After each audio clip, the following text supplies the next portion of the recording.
Hello everyone, আমি সাকিব আল হাসান।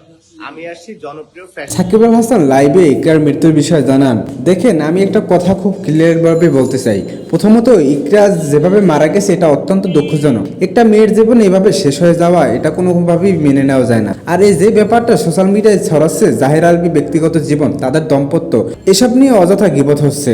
আমি বলছি প্লিজ আর পার্সোনাল লাইফ নিয়ে এমনভাবে বিচার করা ঠিক না। পুলিশ তদন্ত করছে, আইন তার কাজ করবে। আমরা যারা বাইরে আছি আমাদের দায়িত্ব হলো গুজব না ছড়ানো। ইকরা একটা পরিবার রেখে গেছে, মা বাবা আছে, তাদের জায়গা থেকে একটু ভাবেন। আর মিডিয়ায় কিছু মানুষ যেভাবে বিষয়টাকে ভাইরাল করতেছে এটা খুবই দুঃখজনক। আমি পরিষ্কার একটা কথা বলি, কোনো মেয়ে যদি এমন সিদ্ধান্ত নেয় তার পিছনে অনেক মানসিক চাপ, অনেক সমস্যা থাকে। এসব নিয়ে সিরিয়াস আলোচনা দরকার। সিনেমা ড্রামার মতো রচনা নয়। জাহের আলভী দোষী না নির্দোষী এটা আদালত দেখবে, সোশ্যাল মিডিয়া না। সবাইকে বলছি, ইকরার আত্মহত্যা নিয়ে সেনসিটিভ হন, গুজব বন্ধ করেন, পরিবারটিকে শান্তিতে থাকতে দেন। সাকিব আল হাসান লাইভে ইকরার মৃত্যুর বিষয়ে জানান,